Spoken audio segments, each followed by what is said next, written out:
Hi, this is Lauren from LSP Actions and welcome to video 2 using the LSP overlay kit for Photoshop. If you haven't already, please do watch video 1. This shows you how to download and install the correct version for your version of Photoshop, how to get the actions up and how to get them looking like this in coloured button mode. Unless you are already familiar with this, in which case let's just get started from here. So your actions are installed into Photoshop. And we're going to be starting up here on the textures, florals and blended overlays section. These are for adding anything to the background, floral overlays, textures overlays, anything like that. So you have here, you have add an overlay to a normal or a mid-tone background, add an overlay to a light or white background, and add an overlay to a dark background. You also have some extra adapt layers. You have the skin painter adapt layers, which sets up a ton of layers for you to adapt and help you blend the skin tone with the texture. If you've got an overpowering texture, something that's very dark, very bright, very bold, very tangible, you might want to adapt the skin tones. You also have editing layers, and these will edit the overlay, so you can desaturate, you can add the blur, you can darken, all these different things. And you also have a bonus adding floor perspective in. We're going to be going through this section in this video. You can watch the other videos for the glitter, sky, shadow and adding subjects to a digital background. So let's get started. I'm going to go hit apply the overlay to a normal or mid-tone background. And what this is going to do is going to open up your files on your computer so you can locate your downloaded or created texture. I'm going to be using the texture that I have given you as a bonus with this. This is the overlay sample called Fleet that I have created, and I've included this in. So what will happen is your texture will appear on your image like this. You're going to want to drag out, it's in a transform box here. If yours is just dragging in a set shape and you need to make it longer or a different, a different width, you can rotate this and you can hold down Shift if you need to, and that will help unlock that ratio of the overlay so you can kind of drag it to the right shape for your image. Hit the little checkbox on top and the action will play out. And what it's doing is just blending it with your image. Because I'm using Photoshop Creative Cloud, it's already made the subject selection for me up here in the layers panel on this layer mask. If you can't see your layers, please come up here to Window and hit Layers. If you're on an older version of Photoshop, if you're on Elements, it's not going to make this subject selection, so it will look a little bit like this. It will just be a white layer mask, and you will see the text just coming over your subject. So what you need to do is grab a brush. It will already be set to black for you. Normal mode, 100% opacity, 25% flow. They're my kind of magic numbers when it comes to working in Photoshop. And you can carefully brush this off your subject. Really, really carefully. If you make a mistake at any point, you start brushing the texture off, you can simply switch to a white brush and paint it back in. Layer masks are a little bit like lotto scratch cards. Black means hide and white means show. Now I'm just going to undo this quickly so we can get back to the Photoshop Creative Cloud version. You'll notice on Creative Cloud it has already made the subject selection for you. I recommend at this point zooming in at around 50 to 100%, grabbing your brush and just refining that selection, making sure it looks good. You can also always come up here to select and choose select and mask. Grab the refine edge brush here. You can hit refine hair. Sometimes it does a great job, sometimes it does a really funky job, but you can sweep the refine edge brush over hair, delicate areas, anywhere else that you really need to mask. Output to selection and hit OK. And you can just use that to really help you refine those edges of the texture. So I recommend looking around your subject, just making sure nowhere looks a little bit funky. You can see here there's a little bit on the leg, so I'm just going to come in with my black brush. I'm using keyboard shortcuts. I have my hand, I don't know if you can hear, I'm really sorry, it's right next to the microphone. I have my hand on the keyboard. So I have my finger on the X key right now, and you'll see the black and the white are switching. So if I want white, I can colour it in. If I want black, I can take it off.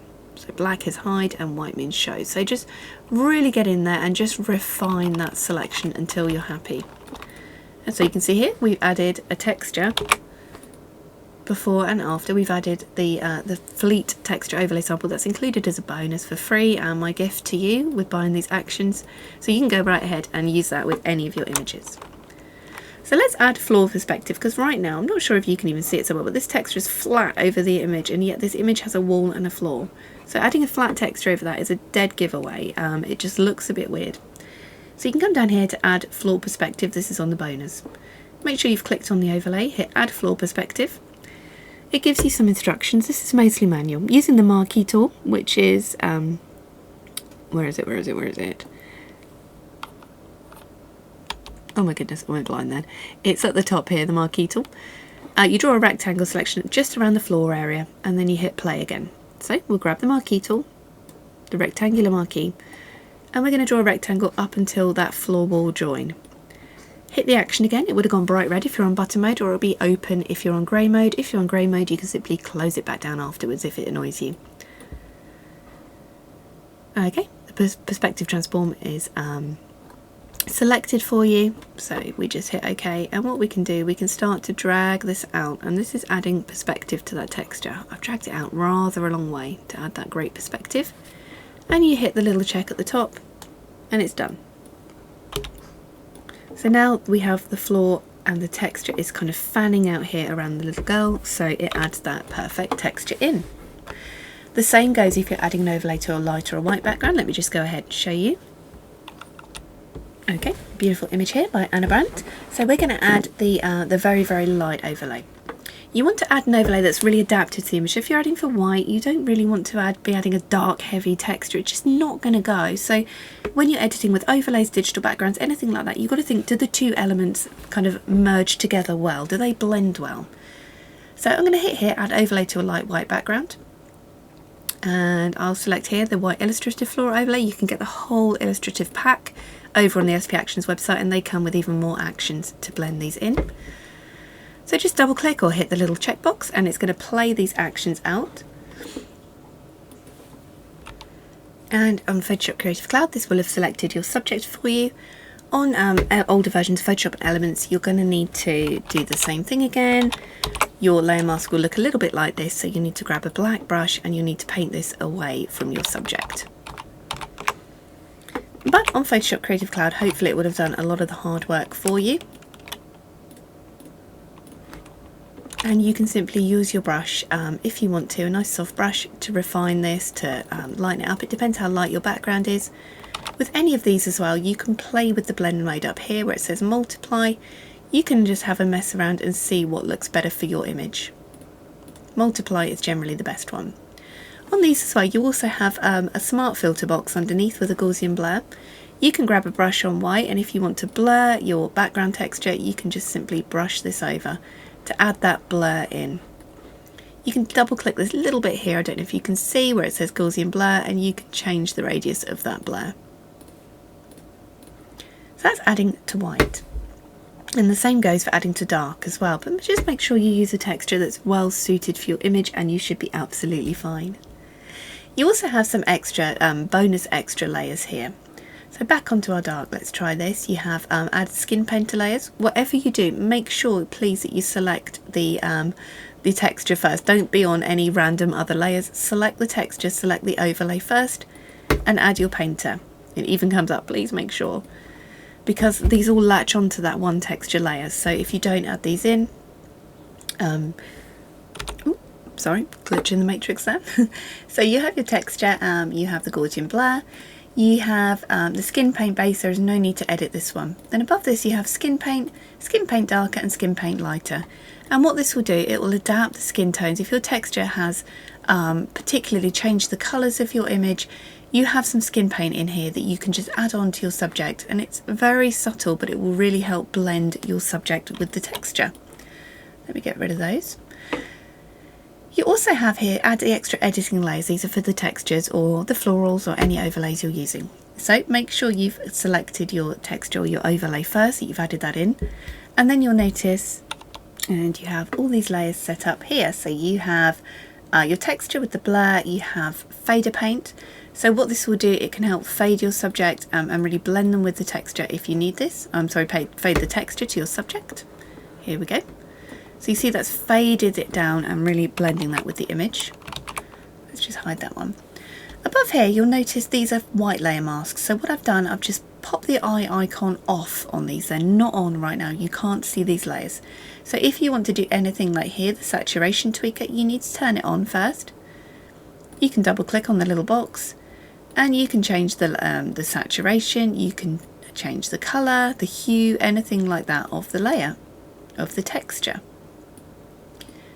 You have intensify. Now intensifies the texture. You have lifting the details of the texture right up, making it nice and bold and bright. Lift and brighten, that's gentle, and darken. You can also paint any of these on or off. And above this you have a little skin adaptate and a colour match for your subject and for the whole image. So this colour match, it will just match everything together, mesh it and blend it. It's looking quite sepia on this one. It may look greener toned, it may look pinker, it just really depends on your image. These adapt to your image, so they're not the same every time. These extras also work on the whites as well.